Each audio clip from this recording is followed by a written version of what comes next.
seja muito bem-vindo a mais um episódio do Pega um Café. Eu sou a Angélica e hoje eu estou aqui com uma convidada muito especial, que é a professora Lucilene Gazapina, professora de português, literatura, redação e língua espanhola, que vai contar um pouco da história dela para a gente e compartilhar principalmente um pouco sobre a vida no exterior e o processo de aprender um novo idioma, que no caso é o espanhol.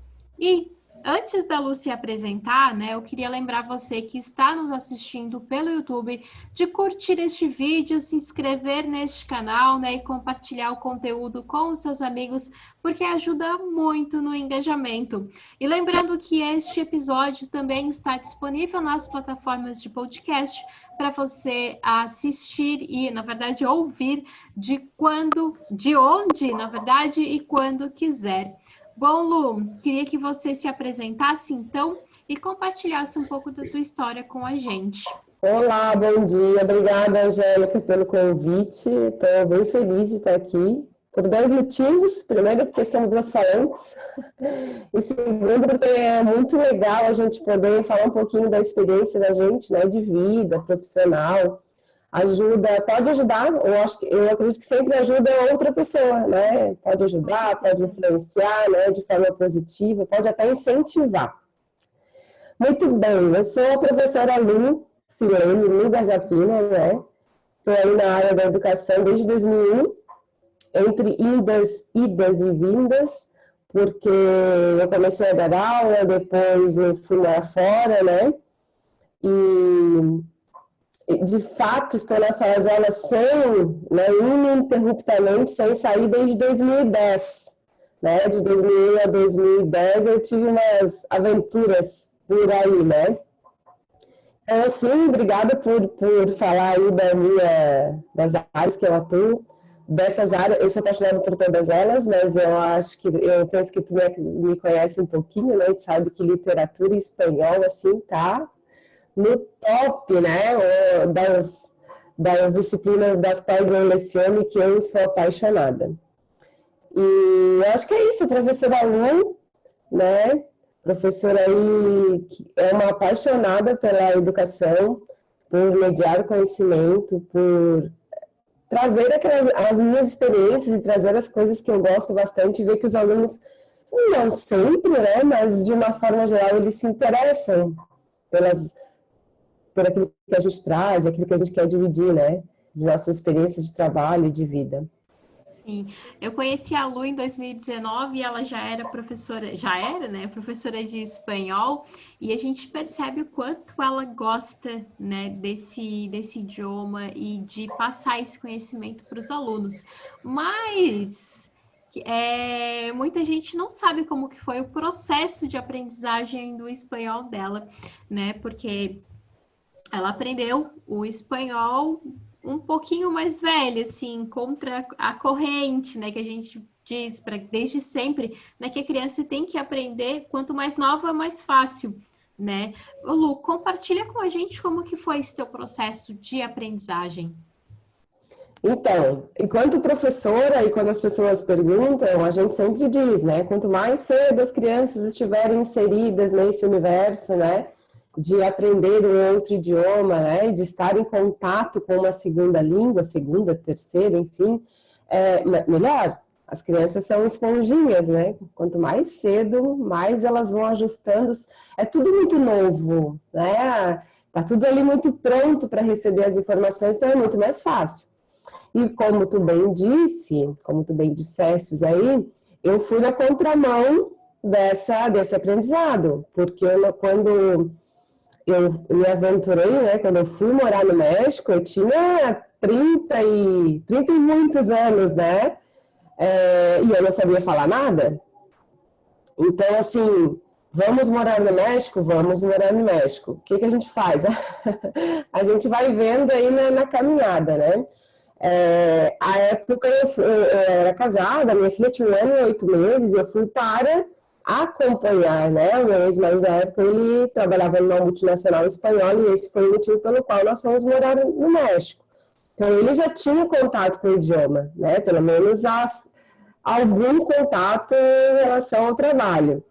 E eu fui, assim, aquela pessoa que eu vou fazer, porque na verdade, a gente fica meio dúbio, porque do mesmo modo que a gente acredita que a gente sabe espanhol, porque a maioria das pessoas pensa que sabe falar, entender, que nem precisa estudar porque sabe, lá no meu íntimo eu sabia que eu não ia conseguir lograr, né, comunicação fácil, né, e rapidamente. Então eu fui sem saber nada, acho que eu fiz umas 2 aulinhas de espanhol para aprofundar, né, toda a minha experiência e expertise na temática. Chegando lá, eu fiquei muito assustada, né, obviamente eles falam muito rápido, aí a gente percebe que realmente a gente não sabe, mas eu coloquei um propósito que, porque as pessoas sempre dizem, chega, contrato na TV brasileira para te sentires mais próximo do idioma português, aquela coisa toda, para não sentir tanta saudade. Mas eu não fiz. Os primeiros 8 meses, eu acho que foram 8 meses, eu resolvi só ligar a televisão em canais locais, né? Ou assim, canais e jornais, telejornais de língua espanhola. Eu senti a necessidade de que, como eu ia viver naquele país, e eu sempre falo isso, a gente deve esse respeito, né, a aquelas pessoas, porque nós é que estamos chegando, então eu entendi que eu precisava me comunicar da melhor forma possível. E assim eu fiz. No primeiro ano eu vi bastante de televisão, me comunicava muito com a minha vizinha, que ela era, no primeiro ano, a dona da casa, a primeira casa que eu morei. Eu era uma senhora bem falante, então eu aproveitava isso, conversava bastante com ela. E no segundo ano eu resolvi fazer universidade. Se tu me perguntares onde eu me arrependo de não ter entrado na universidade já no primeiro ano, né? Porque eu teria aproveitado ainda mais essa experiência do idioma. Eu acho que a partir dos 2 anos que eu vivi no México, eu, de fato, me mergulhei, né? Eu imergi no idioma e eu tentei aproveitar o máximo possível dessa experiência. Eu penso que era a única forma de aprender, né? Mas com mais facilidade ou com mais qualidade. Sim, e fora imergir no idioma, tu também imergiu na cultura, provavelmente, né? Porque eu acho que são 2 coisas que a gente não consegue aprender de forma separada. Acho que tu estares em contato com a cultura daquele país de alguma forma faz parte do processo de aprendizagem de uma língua estrangeira. E eu queria saber se tu também se imergiu nesse processo de estar na cultura deles. Tu sabes que às vezes eu vejo umas fotos, a gente está falando, às vezes eu me assusto do quanto a vida tem passado rápido, né? Nós estamos falando dos anos de 2005 a 2007, faz muito tempo, né?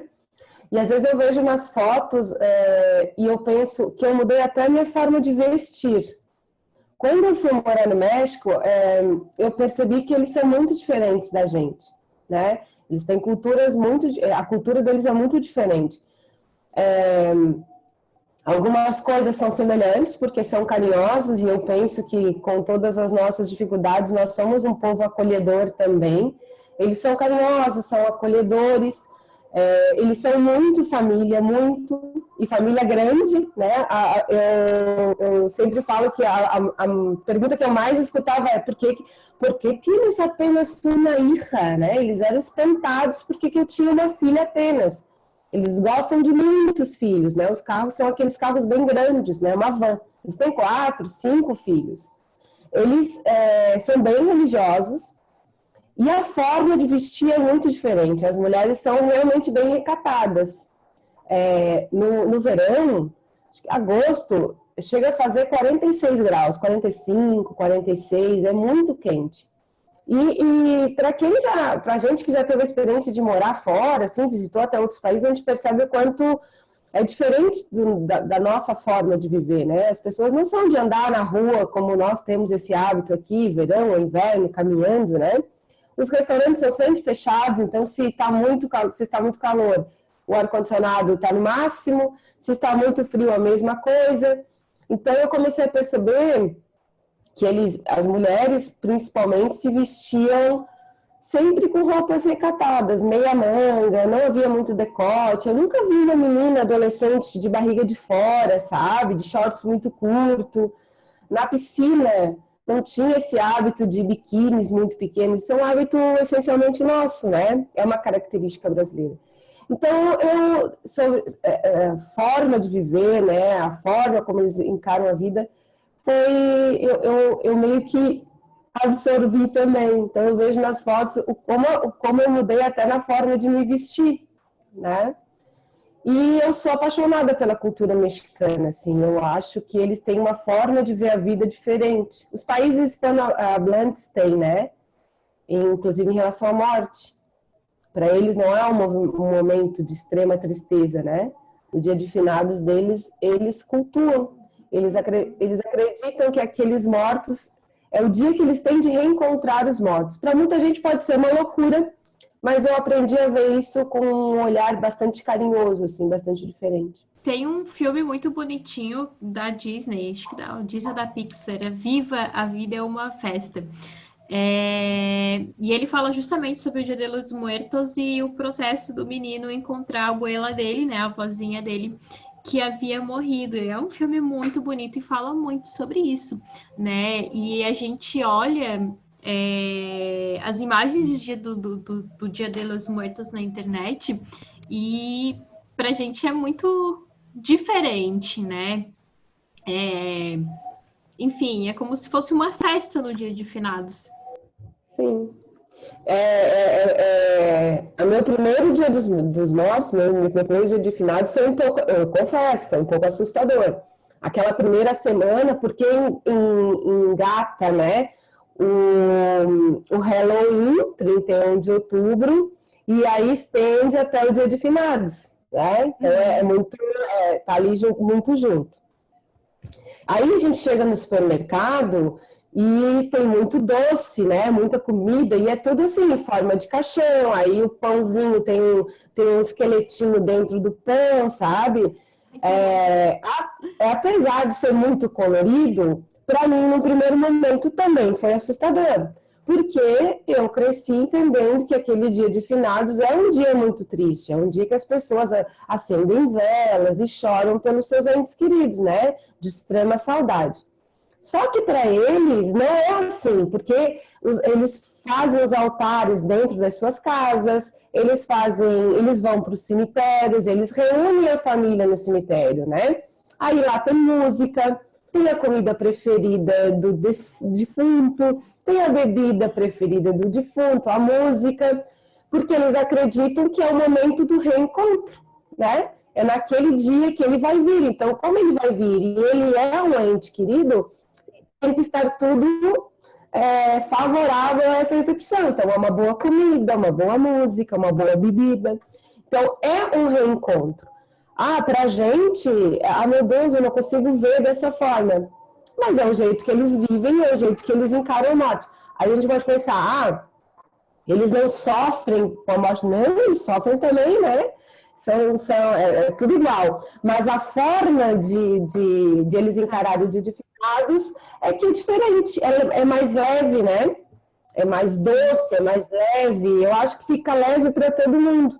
Então, é uma saudade que na cultura mexicana ou na cultura de países hispanohablantes é um dia feliz, porque eles vão ter a chance de estar ali com seus entes queridos. Eu acho isso fantástico, assim. Eu conversava às vezes com a senhora essa que foi minha vizinha por um tempo, e ela dizia para mim, tem pessoas que não entendem, né? As pessoas de fora às vezes não entendem, mas é o jeito que a gente tem de vivenciar, e aí vivenciar mesmo, né? Essa saudade. Sim. Ô Lu, tu falasse pra gente que tu chegasse, né, e fosse pro México sem falar um ai, né? Tu acreditava que falando buenos dias, buenas noches e olá, que tá, tava tranquilo. E quais foram os momentos em que tu percebeste que não era bem assim? Teve algum momento É, marcante? é engraçado que eu posso até aumentar essa tua frase aí, né? Acrescentar. Eu estava segura, falando buenos dias, buenas tardes e olá, que tal, né? Então, eu tive alguns momentos que foram marcantes. Na chegada, que aí a dona da casa, que era vizinha, veio nos receber, ela falou bastante, assim, ela falava bem rápido, e eu sorria, e eu não entendi nada. Daí eu vi, meu Deus, o que eu vou fazer? O que vai acontecer comigo, né? Porque eu fui para o México, veja bem, para ficar 5 anos. Então eu tinha um longo caminho pela frente. Aí, por questões logísticas, a gente acabou ficando dois. Mas aí esse foi o primeiro momento. Aí eu pensei, eu preciso fazer alguma coisa, eu preciso aprender esse idioma assim, da forma mais rápida possível. E depois aí eu quis limpar a casa. Assim, os hábitos deles também assim de higiene são bem diferentes. Então eu fiquei bem aflita quando eu cheguei na casa. Ela falou para mim que está perfeito, está todo limpo. E aí eu fui feliz da vida, cansada de uma viagem de mais de 9 horas, né? E não estava. Realmente não estava limpo. E aí eu fui ao supermercado, né? No outro dia, tá? E aí eu rodei aquele supermercado, né? Tudo muito diferente, tudo muito grande. Atrás de um pano para limpar, gente. Era só um pano que eu queria. E eu não sabia que era trapeador. Depois de eu ter nem sei quanto tempo, acho que meia hora, 40 minutos, de gesticular, porque a gente sempre acha que as pessoas que falam outro idioma vai entender a gente fazendo, né, linguagem de sinais, que a gente também nem sabe fazer muito bem, muitas vezes. E aí que o moço entendeu que eu queria um trapeador. E eu fazia ideia que era um trapeador que eu devia dizer, né? Então foi esse momento. E depois, assim, ao final, né, eu fui descobrir essa outra historinha, foi ao final dos 2 anos, quando eu fui me despedir da escola onde a Ana estudava, porque daí foram feitos os trâmites da escola da Ana, daí eu fui para ver como que a escola funcionava, ver de perto e tal. E eu falei com a professora, chamava Mari Carmen. Eu acho que uns 30 minutos, 40, não sei. Bastante tempo eu fiquei na escolinha. Falei. E ela sorria muito, ela era muito sorridente, sorria muito para mim, falava algumas coisas e eu fui embora. Passados 2 anos, quando eu fui me despedir, porque era uma escola incrível, ela disse para mim, Lucy, eles me chamavam de Lucy, eu não entendi nada há 2 anos atrás. Tu falou comigo durante, sei lá, muito tempo e eu não entendi uma só palavra, mas eu sorri. Fico muito feliz de, passados 2 anos, o teu espanhol está tão bonito, ela me disse, né? Então, assim, é o que a gente pensa muitas vezes com essa nossa certeza, né, de que a gente sabe, eu sei muito bem, todo mundo vai me entender, porque é muito fácil, muito parecido com português. Não tem como eles não me entender, né? E essa é uma grande falácia, né? E eu penso que a maioria das pessoas só sentem isso quando vão fazer uma viagem. É verdade. Ainda que seja ali em Buenos Aires, né? Na hora de pedir um sorvete, na hora de pedir uma comida, a gente sabe o quanto é difícil. Sim, porque tem muito, além da gramática ser muito difícil, né? Porque se tu for aprender o inglês, as regras gramaticais são, comparado ao espanhol, é muito pouca. E o espanhol, assim como o português, tem, enfim, é uma gramática extremamente grande. Não vou dizer que é complicada, porque isso é relativo, mas tem muitos detalhes para a gente prestar atenção. E fora isso, a gente tem vários falsos cognatos, né? Que às vezes você fala uma coisa e está falando outra completamente diferente. Eu vou citar as vezes que eu fui a Buenos Aires a turismo, né? Eu ficava para passear mesmo. E aí eu principalmente nas partes mais turísticas da cidade, onde eles falam meio que um portunhol, até as pessoas que moram lá, né?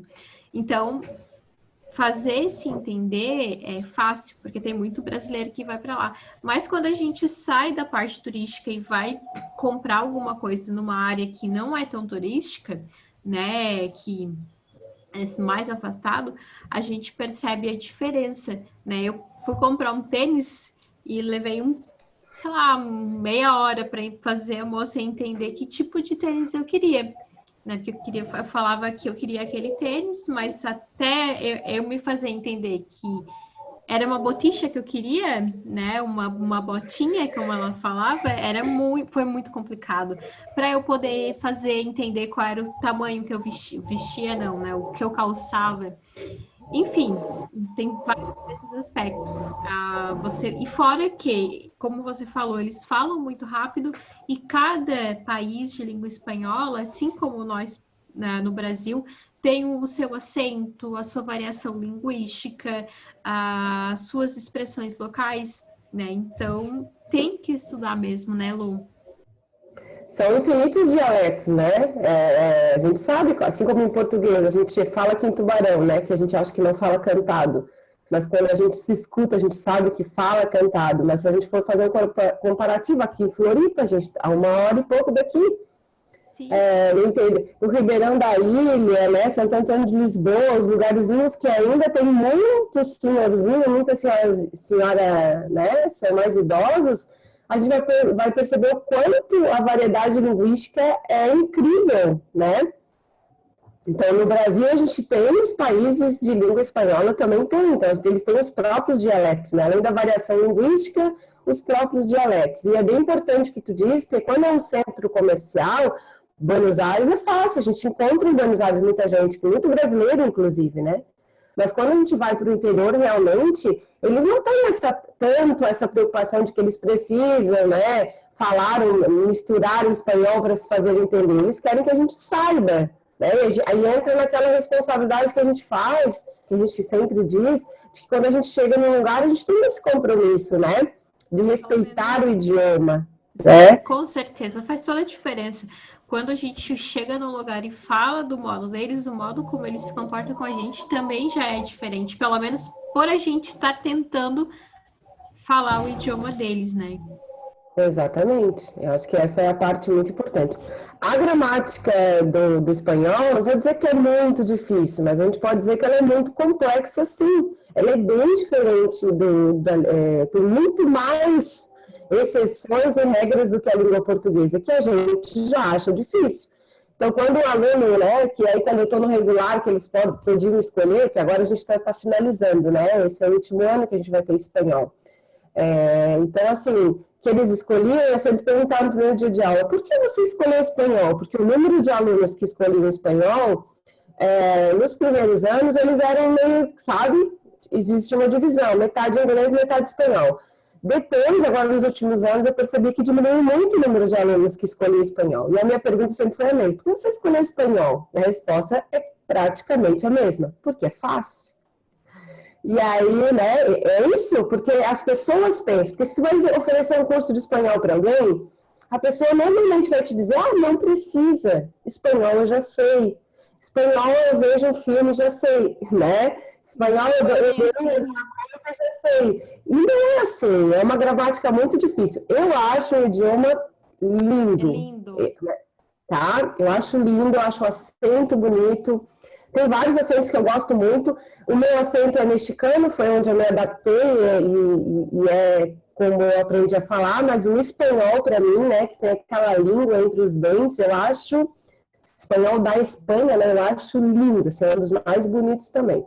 Então, assim, é um idioma bonito, a gente precisa valorizar mais, né, porque a gente está tão pertinho aqui, e também valorizar o idioma, né? Eu quero falar inglês, quero falar bem, então eu vou falar espanhol, vou falar bem também. Então, respeito ao idioma, né?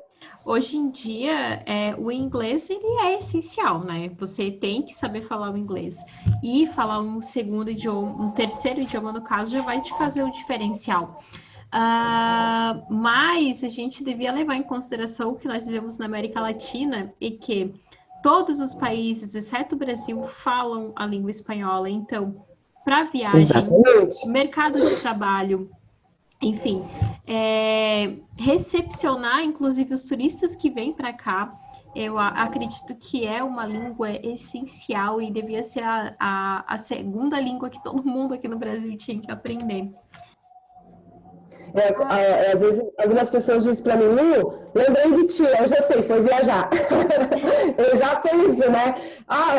Fui viajar. Olha que coisa louca, como eu achei que ia me virar bem, percebi que não. É um bom teste, né? É um bom teste de a pessoa ir viajar e perceber que não é fácil assim, né? É difícil. Eu lembro que quando eu comecei a aprender espanhol lá em 2010, 9, enfim, faz tempinho também. Uma das coisas que me chamava muita atenção eram as diferenças entre a cultura nossa e a cultura deles, né? Eu lembro que as coisas abrem mais tarde, tem a siesta, sexta? Depois do almoço. Uhum. Enfim, são esses pequenos detalhes que começaram a chamar a minha atenção, né, pro idioma. Lu, você que morou no México por 2 anos, essa experiência de viver em um outro país, conhecer uma nova cultura, ela é uma essencial? Você aconselha que todo mundo tenha esse tipo de experiência? Eu falaria, se fosse para escrever, eu escreveria em caixa alta. É essencial. Quando eu trabalho com adolescente há muitos anos, né, pré-vestibular, talvez eu seja a única professora que tem um outro diálogo com os meus alunos. Porque eu sempre penso, o aluno, ele é muito novo quando ele acaba o ensino médio, né? Tem 16, 17 anos, eu tiro pela minha filha. Terminou, vai fazer 18 em agosto, né? Finalizou ano passado o terceiro ano do ensino médio. É super jovem, né? E a gente precisa estar seguro de que aquilo que a gente vai decidir ali, né, com 17 anos, depois vai fazer parte do resto da nossa vida, né? Então precisa ser uma escolha acertada. Então eu sempre digo, e eu sempre falei para os meus alunos, para a minha filha não seria diferente. Não se obrigue, né? Não tem a obrigação de ter, eu quero fazer medicina, eu quero ser advogado, né? Com 17 anos. Pode ser que essa certeza não venha. Poucos alunos que eu tive ao longo desses 19 anos, tenho vários alunos médicos, né? Mas foram poucos que tinham a certeza. Mesmo de uma forma geral, eles têm dúvida, né?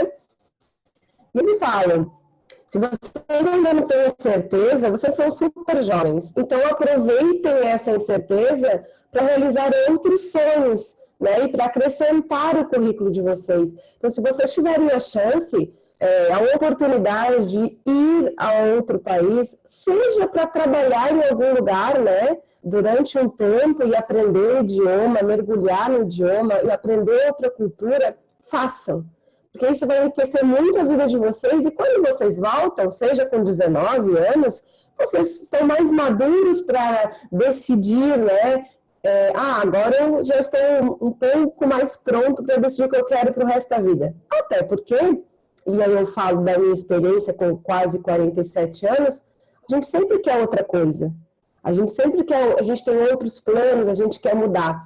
Mas o que importa nessa nossa caminhada é a bagagem que a gente vai acumulando ao longo da vida. E uma experiência internacional, uma possibilidade de estudar em outro lugar, claro que não é uma realidade, né, Angélica? Não são todas as pessoas que conseguem pagar um estudo e ir para outro país. Mas eu gosto de dar um exemplo de uma amiga que fez faculdade comigo, Maiara. Acho que hoje ela vive em Florianópolis. Ela guardava dinheiro durante o ano e fazia faculdade de letras e no final do ano ela foi, eu não quero errar aqui, mas ela foi por acho que 2 anos talvez seguidos, ela ia para Orlando, trabalhar em Orlando e ela ficava lá o verão trabalhando, aprendendo o idioma, né? E depois voltou, hoje acho que ela já fez até doutorado. Mas só para dizer que existem outras formas. A minha família, eu não tenho grana, né? Não consigo fazer isso hoje. Procura outras formas. Tem bolsas em alguns lugares. Por isso a importância de fazer um ensino médio também de qualidade, né? Porque às vezes o teu ensino médio bem feito vai te propiciar que tu vá para outro lugar com uma bolsa. Tem tantos lugares que aceitam resultados de Enem, Portugal, o próprio Canadá, eu acho que aceita. Então, assim, pensar nisso, sabe? Pensar na tua vida acadêmica e escolar, não apenas que com 17 anos eu tenho que saber a profissão que eu vou fazer para o resto da vida. pensar que talvez entre isso você consiga ter essa experiência de viver em outro lugar. Nos torna pessoas diferentes, nos torna pessoas que têm uma visão de mundo muito melhor, né? E muito mais leve, eu acho, em relação a outras culturas e a outros países. E eu tenho certeza que depois vai nos tornar, ou, né, que no meu caso aconteceu, nos tornará profissionais também com mais qualidade. Eu acredito muito nisso. Porque vai ampliar a visão de mundo, vai te tornar mais responsável, vai te tornar uma pessoa mais empática também, né? Porque você vai estar num outro local sozinho, talvez, né? E vai precisar de ajuda de alguém. E quando alguém chega aqui e precisar da sua ajuda, quem sabe você vai se lembrar. E, ô Lu, Lembrou. lembrei. E falando, então, de todo esse aspecto cultural, você acaba levando isso que você aprendeu lá fora para dentro da sala de aula, né? Na hora que você... Independente da disciplina que você esteja lecionando. Eu levo. Até porque é engraçado, né? Às vezes eu penso, será que eu estou sendo repetitiva? Porque foi uma experiência de vida muito bacana e muito marcante, né? Eu costumo dizer que a saída para o México foi um divisor de águas na minha vida. A partir dali, muita coisa aconteceu, né? E aí eu sinto que eu preciso, parece que é uma necessidade de dividir isso com os alunos, né? Apesar da minha experiência, né, e a possibilidade de ter sido sob um outro molde, né, um outro viés, mesmo assim eu gosto. Então, nas aulas de linguagens a gente fala disso, na aula de redação a gente fala disso, porque eu acho que é importante o aluno entender que todo o processo de aprendizagem, né, e toda a forma que ele tem de acumular conhecimento ao longo da vida escolar vai transformar o processo dele, né, enquanto estudante, enquanto ser humano. Porque quando tu fala que a gente começa a ter uma visão diferente, a gente começa, sim, entender que a gente precisa das pessoas, né? Que a gente não vive sozinho, nem isolado, ninguém vive numa ilha. Entender que compartilhar, né? Eu gosto muito da frase, eu uso ela bastante, tudo que a gente divide, multiplica. Então, se eu consigo compartilhar contigo as minhas experiências e trocar as tuas comigo, isso, ao longo da vida, nos torna pessoas mais fortes, mais empáticas, como tu falou, e com uma visão de mundo mais sensível, né? Olhar o outro ser humano, entender que cada pessoa tem possibilidade de nos dar alguma coisa, né? De trocar alguma coisa. Porque às vezes a gente é bem seletivo, né? Eu vou onde eu penso que posso ter um resultado. Às vezes o resultado vem, né, de experiências que a gente nem imaginava. Então, eu acho que viver fora, viver sozinho, vamos usar a terminologia do adolescente se virar, né, em outro lugar, torna, sim, a pessoa mais forte, né, mais forte, mais pronta para a vida, mais pronta para tomar decisões, né, que às vezes uma decisão dessa de estudar em outro lugar vai mudar o rumo da vida desse jovem, né. Eu acredito nisso. E fora isso, Lu, não, é um conselho, acho que não só para jovens adolescentes, mas com pessoas de qualquer idade, né? Ontem eu conversava com uma parceira de trabalho e ela já viajou bastante. E eu fiquei pensando, vim embora pensando, ela me disse, vou me aposentar em pouco tempo e a minha vontade é sair por aí, né? Pelo mundo. Ter a chance de ficar um tempo em algum lugar, outro tempo em outro lugar. A gente sempre tem que pensar assim, eu posso fazer isso depois. Isso não me requer que eu tenha uma conta bancária gigantesca. Porque eu posso trocar minha experiência por um prato de comida, por uma noite em algum lugar, né? Eu dou umas aulinhas aí, não sei, de português, e aí eu tenho como me alimentar. Muitas pessoas fazem isso, né? Vivenciam culturas de lugares, às vezes pequenos, e vão ali vivendo realmente aquela cultura e trocando experiências e trocando também um lugar para dormir, um prato de comida, né? Então, tu pode fazer isso. Todo mundo está disposto a fazer isso? Talvez não, mas é uma forma de tu vivenciar outras culturas, de fato, né? A gente precisa entender que quando a gente vai para um país, né, ou conhece outro país viajando, turistando, é bem diferente. É bem diferente. Ainda que tu diga, eu quero conhecer pontos históricos, né? Eu vou lá em determinados lugares. Mas a tua visão já é outra. Tu tens pouco tempo, tu queres aproveitar aquele lugar. Então, normalmente, a parte cultural, ela fica um pouquinho mais, né, de lado. Tu queres vivenciar outras coisas, né? Normalmente a culinária daquele lugar, ela é bem aproveitada. Lembrando da Cíntia aí, né? Que gosta das culinárias diferentes. Mas a gente, como as viagens não são muito longas, a gente não aproveita de fato, né? A gente não mergulha naquela cultura. Então, eu penso que não são todas, não é para todo mundo sim, não são só os adolescentes. Acho que todo mundo que tivesse a chance de sair precisa. Eu faz tempo que eu não viajo, muito tempo mesmo, para fora do país. Mesmo a última vez que eu fui, acho que foi para Buenos Aires em 2012. Talvez, acho que foi 2012. Então faz muito tempo que eu não vou, sabe? Que eu não escuto, em loco, né? O próprio espanhol e não viajo para outros lugares. A gente sente falta, né? Porque a gente vai tendo uma certa regularidade, uma frequência, e depois a gente fica sem, a gente sente falta sim. Mas é para todas as idades, jovens e adultos e idosos, né? Se for o caso. Essa questão ali do turistar e viver, é o que eu falo quando alguém me pergunta o porquê fazer um intercâmbio. É porque vai ter essa experiência mesmo, né, de você morar naquele local, você pegar o ônibus, você ver como aquela pessoa se comporta no dia a dia, como que é o mercado, né, enfim, você vai estar morando naquele lugar e você vai ter que viver por um determinado tempo de acordo com aquela comunidade, de acordo com como aquela comunidade vive, né? Ô Lu, deixa eu te perguntar mais uma coisa. O espanhol foi amor à primeira vista? Ou demorou um pouquinho? Foi. Ó, eu vou te contar uma história rapidinha. Eu sou lá de Alegrete, no Rio Grande do Sul, né? Então, é uma cidade que fica a mais ou menos uns 840 quilômetros, eu imagino, daqui. É quase daqui a Sampa, né? Quase na fronteira. É quase na fronteira. Minha mãe é da próxima cidade, Uruguaiana. E quando eu comecei a aprender espanhol, aí eu fui percebendo que o espanhol, ele faz todo sentido, sabe? As palavras fazem sentido, os lugares fazem sentido, aprender os lugares da casa... faz sentido.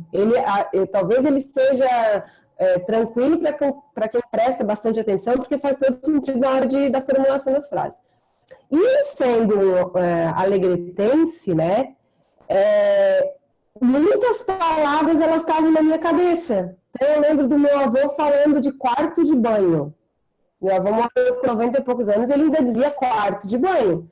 Que banheiro em espanhol é quarto de banho, né? Porque é um quarto que se toma banho. Não faz sentido? Faz.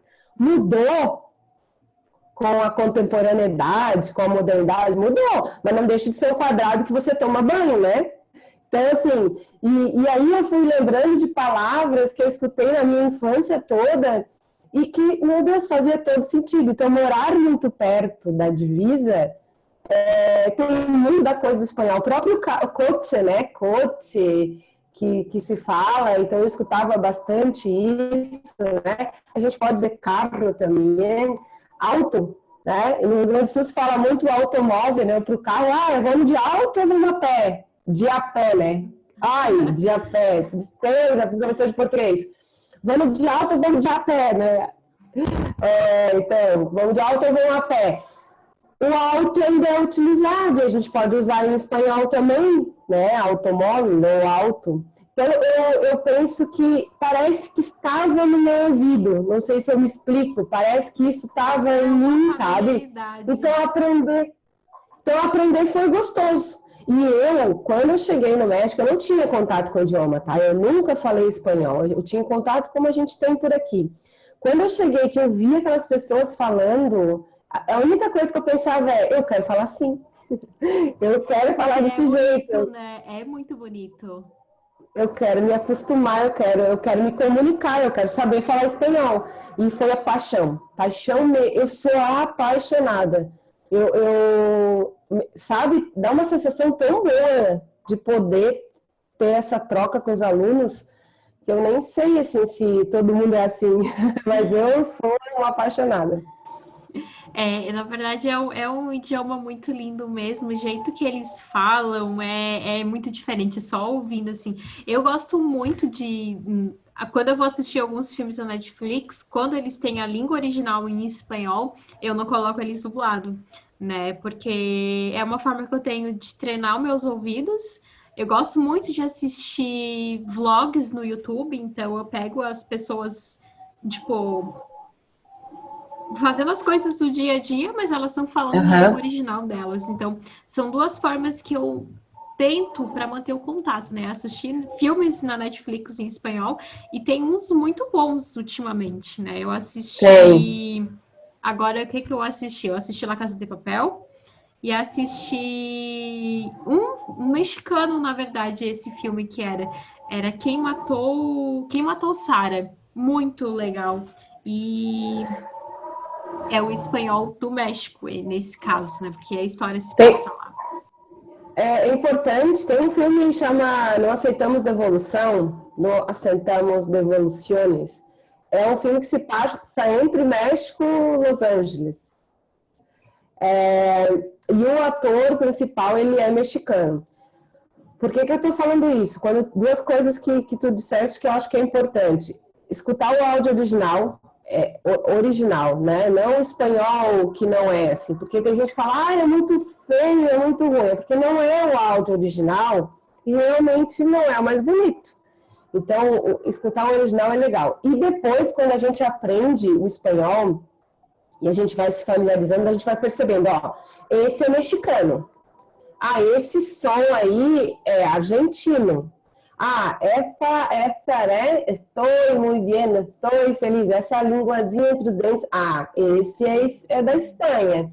Então, a gente vai se familiarizando com o acento, porque realmente ele é bem diferente a depender da região onde se fala.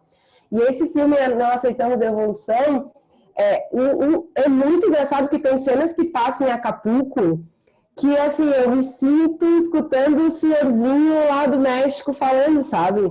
Porque eles falam bem cantado. Estou feliz, estou esperando, sabe? E a gente dá uma saudade, porque é original, é como se fala lá no México mesmo. Só que percebo isso, a gente vai percebendo ao longo, né, do que a gente vai estudando. Né? Vai treinando o ouvido, essa é a expressão, treinar o ouvido. Lu, e pra gente ir já finalizando a nossa conversa, que tá muito boa, que conselho tu darias, né, para quem quer iniciar o aprendizado de um novo idioma, mas tem medo, e para quem planeja ir viajar, mas também tem medo, né, para quem quer cambiar de vida?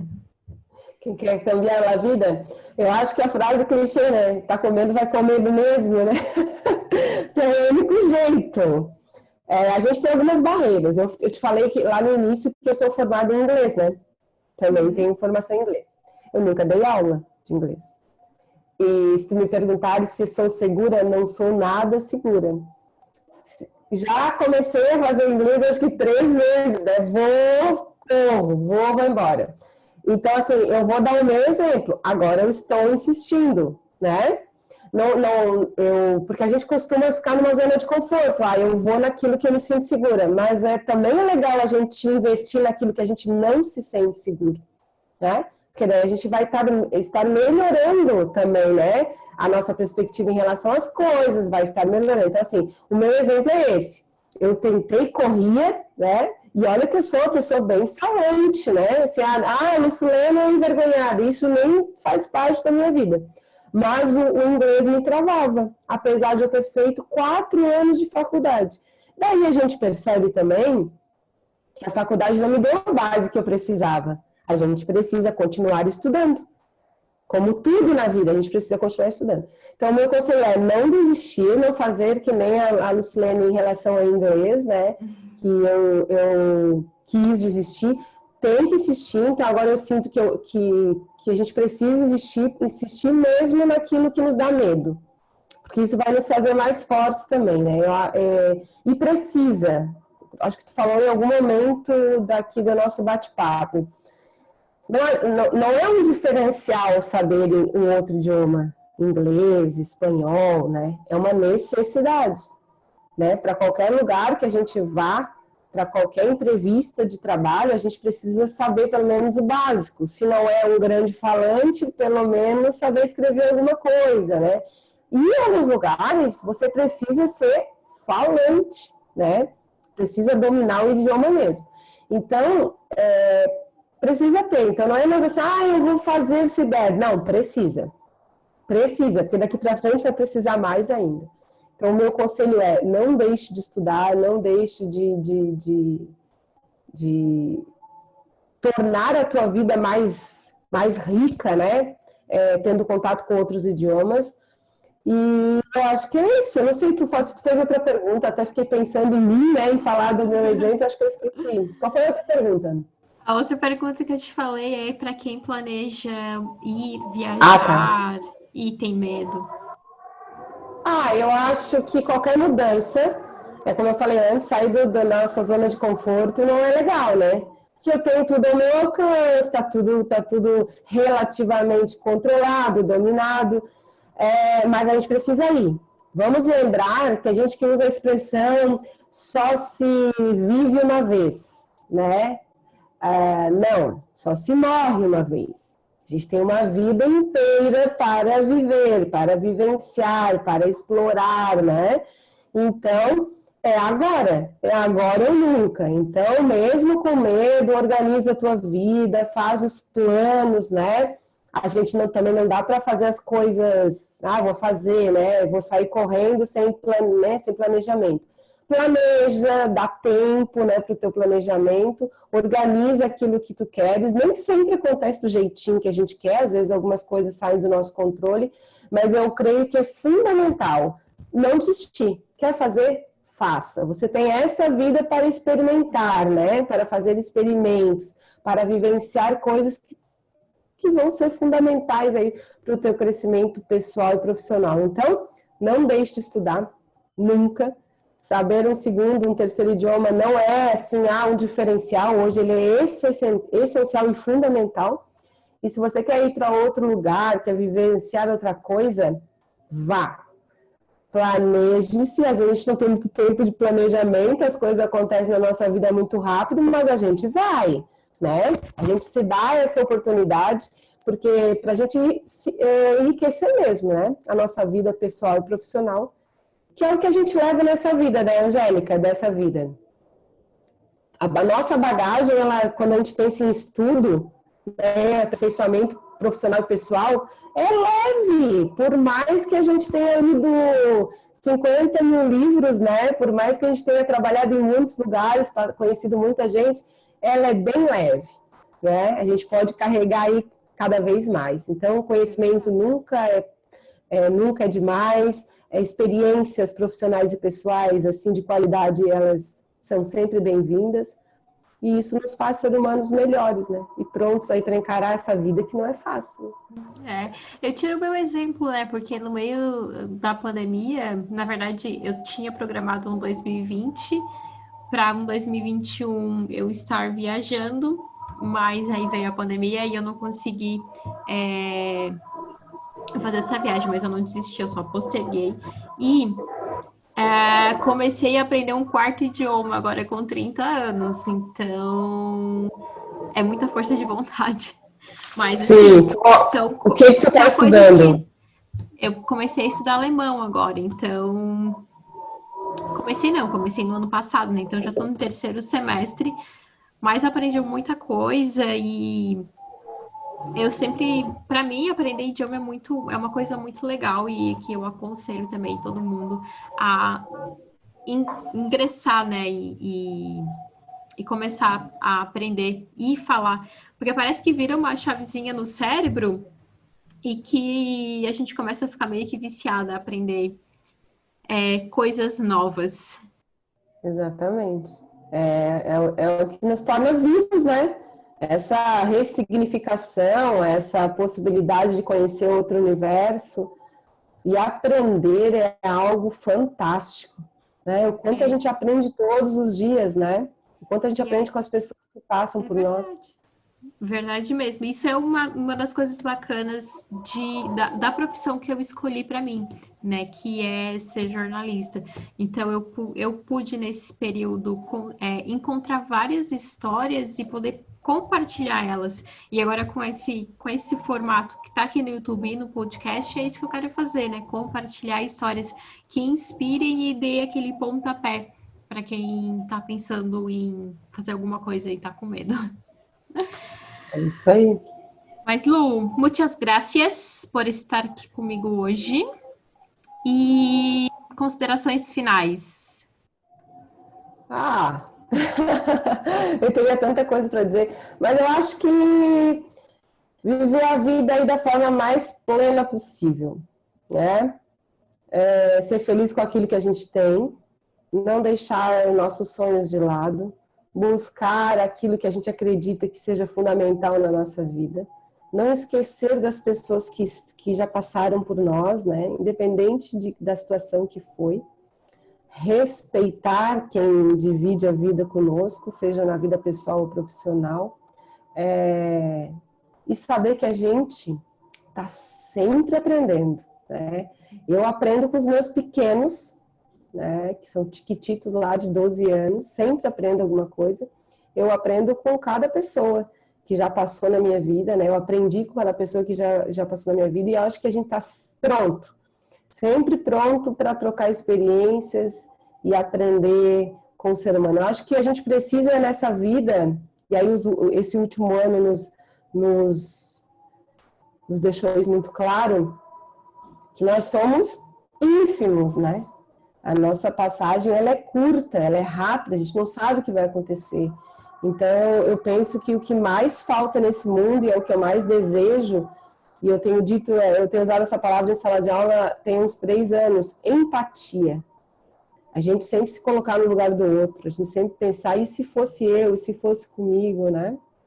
Eu acho que a vida fica mais fácil.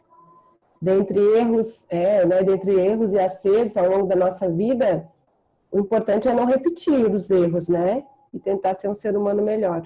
E aí a educação é a base disso, né? Qualquer ensinamento, qualquer experiência dentro da educação, a educação abre portas, abre a cabeça, nos torna pessoas livres, né?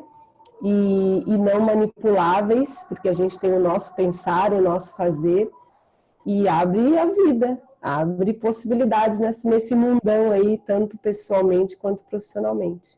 Então, eu acredito que a educação, por mais dificuldades que nós tenhamos, é a base de uma vida melhor para todo mundo. Aprender sempre.